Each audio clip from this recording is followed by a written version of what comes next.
యోబు గ్రంథం 40వ అధ్యాయము 1వ వచనం. మరియు యెహోవా యోబునకు ఈలాగు ప్రత్యుత్తరమిచ్చెను. 2వ వచనం. ఆక్షేపణలు చేయజూచువాడు సర్వశక్తుడగు దేవునితో వాదింపవచ్చునా? దేవునితో వాదించువాడు ఇప్పుడు ప్రత్యుత్తరమియ్యవలెను. 3వ వచనం. అప్పుడు యోబు యెహోవాకు ఈలాగున ప్రత్యుత్తరమిచ్చెను. 4వ వచనం. చిత్తగించుము, నేను నీచుడను, నేను నీకు ఏమని ప్రత్యుత్తరమిచ్చెదను? నా నోటి మీద నా చేతిని ఉంచుకొందును. 5వ వచనం. ఒక మారు మాట్లాడి తిని నేను మరలా నోరెత్తను, 2 సార్లు మాట్లాడి తిని ఇకను పలుకను. 6వ వచనం. అప్పుడు యెహోవా సుడిగాలిలో నుండి ఇలాగు యోబుతో ప్రత్యుత్తరమిచ్చెను. 7వ వచనం. పౌరుషము తెచ్చుకొని నీ నడుము కట్టుకొనుము, నేను నీకు ప్రశ్న వేసెదను, నీవు ప్రత్యుత్తరమిమ్ము.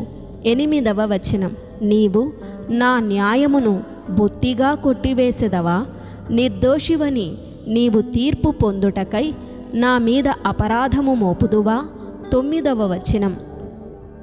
దేవునికి కలిగియున్న బాహుబలము నీకు కలదా? ఆయన ఉరుము ధ్వని వంటి స్వరముతో నీవు గర్జింపగలవా? 10వ వచనం. ఆడంబర మహాత్యములతో నిన్ను నీవు అలంకరించుకొనుము, గౌరవ ప్రభావములను ధరించుకొనుము. 11వ వచనం. నీ ఆగ్రహమును ప్రవాహములుగా కుమ్మరించుము, గర్విష్ఠులైన వారినందరినీ చూచి వారిని కృంగజేయుము. 12వ వచనం. గర్విష్ఠులైన వారిని చూచి వారిని అనగగొట్టుము, దుష్టులు ఎక్కడ ఉన్నను వారిని అక్కడనే అనగద్రొక్కుము. 13వ వచనం. కనబడకుండా వారినందరినీ బూడిదలో పాతిపెట్టుము, సమాధిలో వారిని బంధింపుము. 14వ వచనం. అప్పుడు నీ దక్షిణ హస్తమే నిన్ను రక్షింపగలదని నేను నిన్ను గూర్చి ఒప్పుకొనేదను. 15వ వచనం. నేను చేసిన నీటి గుర్రమును నీవు చూచియున్నావు కదా, ఎద్దువలే అది గడ్డి మేయును. 16వ వచనం. దాని శక్తి దాని నడుములో ఉన్నది, దాని బలము దాని కడుపు నరములలో ఉన్నది. 17వ వచనం.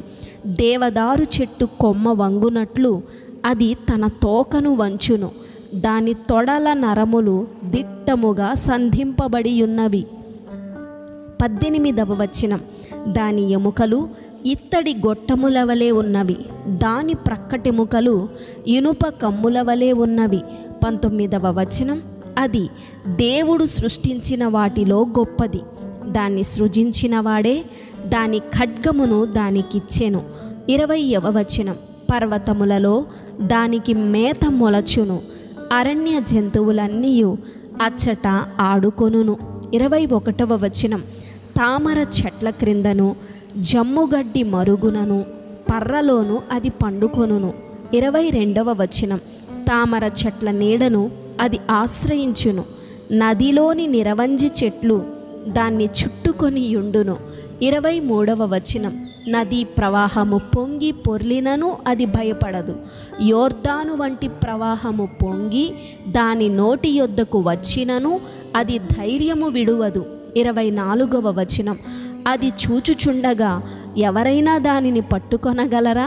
ఉరియొగ్గి దాని ముక్కునకు సూత్రము వేయగలరా? ఆమేన్.